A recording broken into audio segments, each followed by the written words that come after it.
Salut à tous, ici Ghoul et vous êtes sur Moonlight TV, et comme j'en avais parlé lors d'un précédent live, j'aimerais proposer de plus en plus de critiques de films et de séries sur la chaîne. Donc aujourd'hui on se retrouve pour la première critique de série sur la chaîne cette fois-ci, vu que la dernière fois on avait fait une critique de film avec les Nouveaux Mutants. Donc pour cette première critique de série, on va s'attaquer à la deuxième saison d'une série dont la première saison a été globalement très appréciée par les fans comme par les critiques, Doom Patrol. Pour commencer, je tiens à souligner le fait qu'avant de regarder la saison 1 l'été dernier, je ne connaissais pas Doom Patrol. Enfin si, je les avais vus dans l'épisode 4 de la saison 1 de Titans, où ils apparaissent pour donner un peu de contexte aux origines de Gar, alias Beast Boy. Mais les comics m'étaient totalement inconnus, vu qu'apparemment il s'agissait d'une série de comics qui n'a jamais eu le succès qu'il aurait dû avoir selon beaucoup de personnes. Leur première apparition se fait dans le tome 80 de My Greatest Adventures, intitulé The Doom Patrol, en juin 1963, créé par les scénaristes Arnold Drake et Bob Haney, et illustré par Bruno Premiami. À partir du tome 86, My Greatest Adventures est officiellement renommé en Doom Patrol. Vu que la popularité de la série de comics ne cessait de baisser avec le temps, l'éditeur décida d'annuler la suite à quoi les scénaristes tuèrent toute l'équipe dans le tome 121 qui fut le tome final en septembre 1968. Des années plus tard, Paul Kupperberg, un fan de la série de comics originale, a repris Doom Patrol dans Showcase 94 avec le dessinateur Joe Staton en présentant une nouvelle équipe, Robotman étant le seul survivant de l'équipe originale. Kupperberg lui-même avoue dans une interview plus tard qu'il n'est pas vraiment content des comics Doom Patrol qui se rattachent à son nom. En effet, il considère que là où la série originale présentait des personnages exclus de la société par leur destin tragique et leur état physique ou mentaux, lui ne présentait que des héros de comics plutôt classiques. Je vais pas m'éterniser sur la suite des comics vu qu'il a une histoire plutôt complexe, avec plusieurs scénaristes et dessinateurs qui ont travaillé sur la série jusqu'à nos jours. D'après ce que j'ai pu lire, il y a une petite communauté par laquelle les comics sont très appréciés, donc si vous passez par là, n'hésitez pas à vous manifester dans les commentaires et à me conseiller par où commencer Doom Patrol en termes de comics. Ah oui, un dernier mot concernant la série TV cette fois. Jusqu'à très récemment, je pensais que cette série et Titans se passaient dans le même univers. Cependant, il s'avère que d'après le crossover récent Crisis on Infinite Earths des séries DC, ils sont montrés dans des continuums différents, même si certains personnages étaient également apparus dans Titans comme dit précédemment. Juste un dernier mot, comme vous avez pu le voir, j'ai parlé des comics. Alors ici, depuis peu, du coup, dans mon décor, j'ai la version de Grant Morrison et de Richard Case de Doom Patrol, que je n'ai pas encore lu, j'ai les deux premiers tomes, mais je vais vous montrer pourquoi je les ai pas lus encore, tout simplement parce qu'ils sont juste immenses, hein. Regardez-moi ça, c'est juste immense, mais ça a l'air très très stylé. J'ai commencé à lire un petit peu le premier, mais je n'ai pas du tout fini, hein. Donc c'est en cours de lecture, donc on n'en parlera pas cette fois-ci, mais peut-être que pour la saison 3, je parlerai où je détaillerai plus certains événements qui sont peut-être inspirés de ça du coup, puisque on est à peu près sur les mêmes personnages cette fois-ci que pour la série, à peu près, hein, je dis bien. Donc voilà, peut-être qu'on en parlera l'année prochaine pour la saison 3. Donc vu que maintenant vous avez le contexte, on va s'attaquer à la partie no spoil. You ready? Booyah.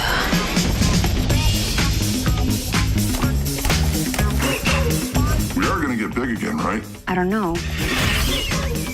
Oh, yeah! Do you want to? Help me get these people big. That kind of magic doesn't come for free. Niles is dying.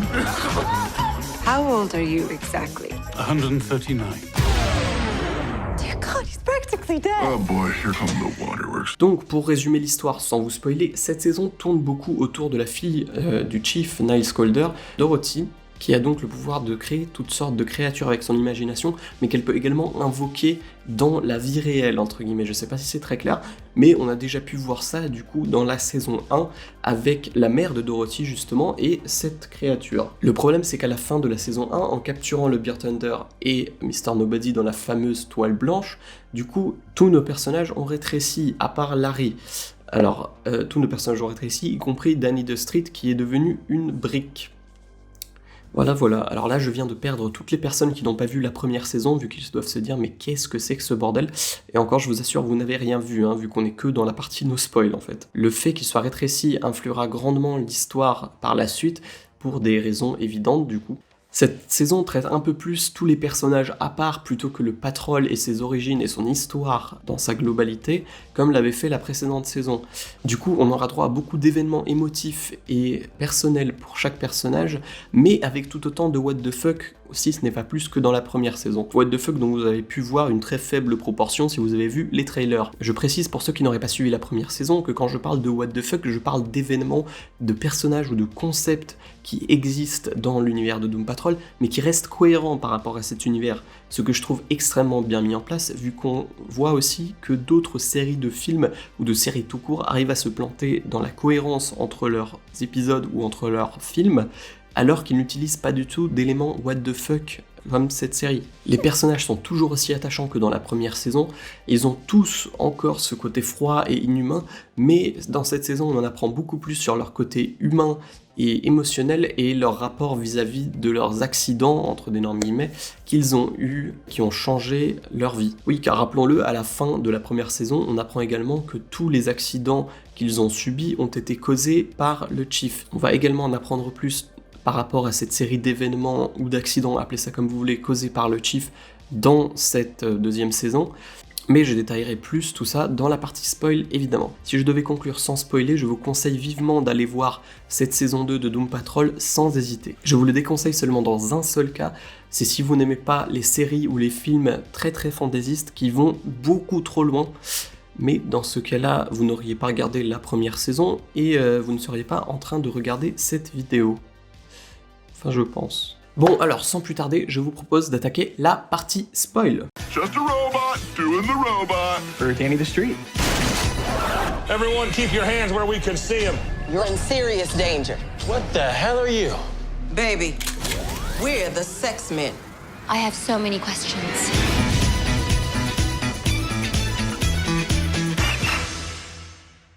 Avant tout, je tiens à vous prévenir que je comparais sur plusieurs points cette saison de Doom Patrol avec la saison 2 de Titans, donc ne soyez pas surpris s'il y a également des spoilers vis-à-vis de Titans. Après bon, la saison 2 de Titans est sortie en octobre dernier aux States et officiellement en février en Europe, en exclu sur Netflix, donc si vous vouliez le voir, il serait peut-être temps. Donc on va directement rentrer dans le vif du sujet avec le début de cette saison 2 qui fait suite directe à la fin de la saison 1. Comme je l'ai dit en partie no spoil, tous les personnages ont été rétrécis à part Larry du coup, en menant à bien leur plan contre Mr. Nobody et le Beard Hunter, c'est-à-dire de les piéger et de les capturer dans le fameux tableau blanc magique. Évidemment, dès le premier épisode, on se rend compte qu'ils doivent retrouver leur taille normale, sinon en fait, ils peuvent rien faire.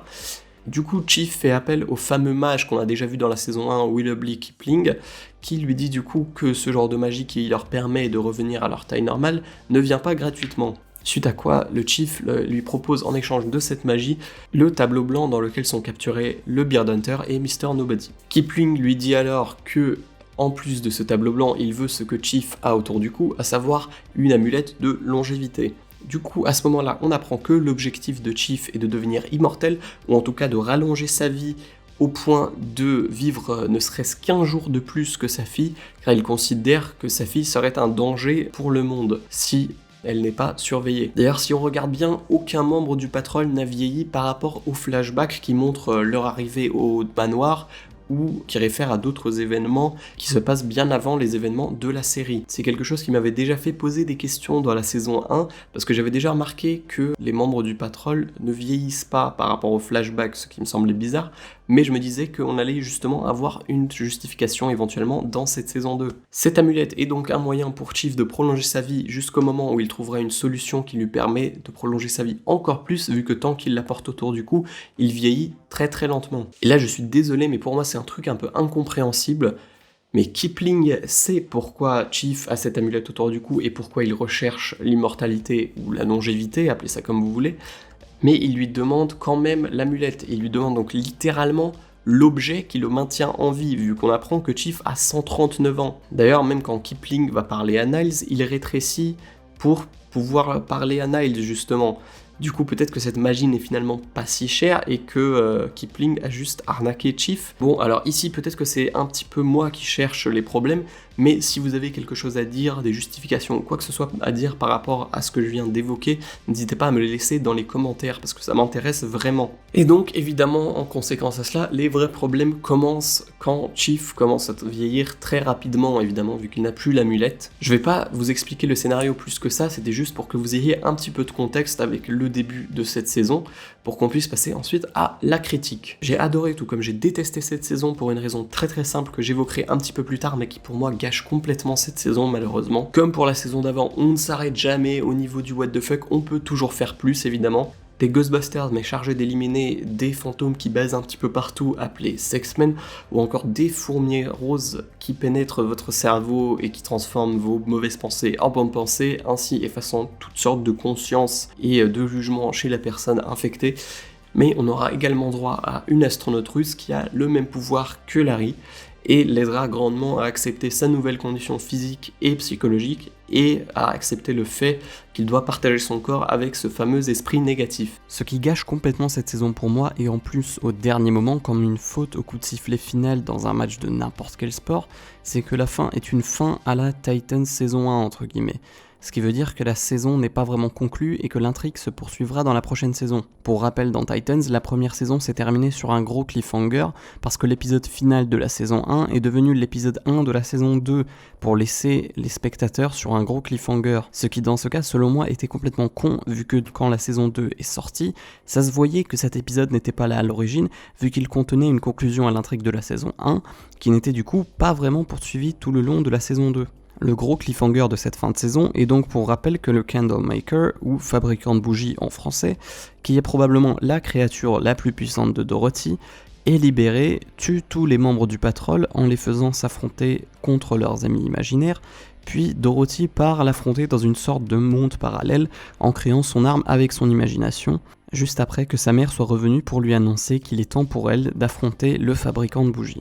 C'est pendant l'écriture de cette vidéo que je me suis rendu compte en faisant quelques recherches que cette fin de saison est si brutale parce que la production savait qu'ils allaient très prochainement devoir stopper les tournages en raison de la pandémie et de la situation sanitaire actuelle, qui a d'ailleurs fait de gros dégâts dans l'industrie du cinéma. Selon l'article de Digital Spy, Jeremy Carver, producteur exécutif de la série, aurait affirmé à TV Line que cette saison devait normalement avoir 10 épisodes, ce qui leur aurait selon lui permis de mieux conclure cette saison, et qu'avec un épisode en moins, il y a quelques questions de plus qui restent sans réponse. On ne sait par exemple pas qui est la nouvelle Miranda entre guillemets, et pourquoi elle a tué plusieurs autres personnalités puis est devenue personnalité primaire à la place de Jane, mais on apprend en tout cas que ce n'est pas l'ancienne Miranda qui a quitté sa position de personnalité primaire suite à un événement qu'on nous montre enfin et qui complète bien l'origin story de Jane et des 63 autres personnalités. On ne sait pas ce qu'il adviendra de Ronnie, le nouveau love interest de Cyborg, par rapport à qui on a appris qu'elle avait fait partie de certaines expériences augmentant ses capacités physiques, puis qu'elle est impliquée dans une affaire de meurtre. On ne sait pas non plus au final pourquoi Cliff s'est fait éjecter par Niles de son vaisseau lorsqu'ils étaient dans l'espace. Il y a aussi Cliff qui a raté le mariage de sa fille, ce qui aura sûrement des conséquences, mais bon, ça reste un peu secondaire par rapport aux autres questions laissées sans réponse en fin de saison,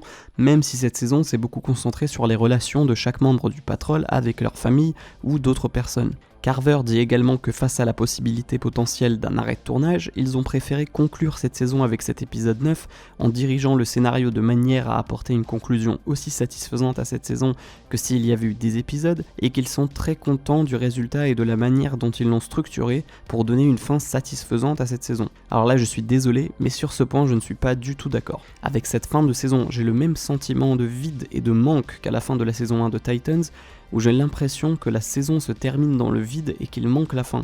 Évidemment, ici il y a une raison, vu la crise sanitaire actuelle, alors que pour Titans, c'était un choix de mettre l'épisode final de la saison 1 en tant que premier épisode de la saison 2. Donc bon, ça gâche un peu la fin selon moi, mais en même temps, cette conclusion est compréhensible, et compte tenu de la situation sanitaire actuelle, c'est compréhensible qu'on ait cette fin de saison, donc je pardonne à DC pour cette fois. Mais même en tenant compte de tout ça, j'ai beaucoup aimé cette nouvelle saison, vu qu'on en apprend enfin plus sur chaque personnage et pas seulement sur le Patrol dans sa globalité. Le what the fuck marche toujours aussi bien, et la réalisation et l'ambiance des épisodes est très variée selon moi, ce qui même au sein de cette même saison apporte beaucoup de diversité et de surprises durant les 9 épisodes. On a le retour de personnages secondaires de la saison précédente comme Flex Mentalo ou encore le Beard Hunter, et on apprend aussi que Mr. Nobody a réussi à s'échapper du tableau, ce qui causera sans doute de nouveaux problèmes à nos héros. J'ai vraiment aimé en apprendre plus sur l'Underground, le système dans lequel fonctionnent entre guillemets les 64 personnalités de Kay dont Jane fait partie. mais également que Cliff a enfin pu voir sa fille, ce à quoi il n'avait pas eu droit dans la précédente saison. J'avais peur que cette saison bascule dans le déjà vu et le prévisible comme beaucoup de séries de super-héros aujourd'hui, mais j'ai été content de voir que DC a pu me prouver le contraire et qu'ils ont su maintenir cette série différente de toutes les autres séries de super-héros, mais surtout du Arrowverse. Au niveau de la BO, je pensais pas pouvoir en parler tout simplement parce que la BO de ces 2 premières saisons n'ont été ajoutées que très récemment sur Spotify.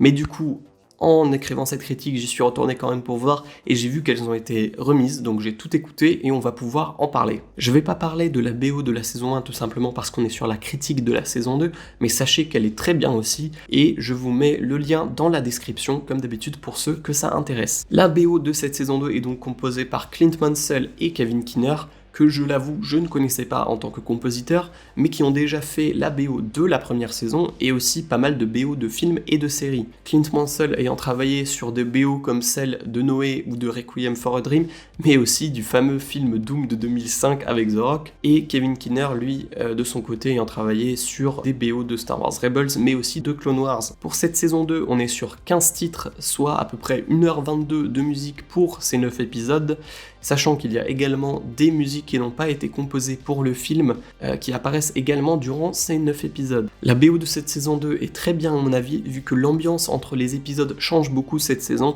On peut avoir par exemple un épisode ambiance très horreur, puis un épisode ambiance très old school et années 80. La BO suivra donc également ces ambiances et nous proposera des musiques très variées avec des styles parfois très éloignés et différents les uns des autres. Le générique de la série est un des meilleurs génériques de série que j'ai vu ces dernières années, sur l'aspect musical comme sur l'aspect visuel, avec tous les héros qui sont représentés avec leur côté froid et inhumain dedans.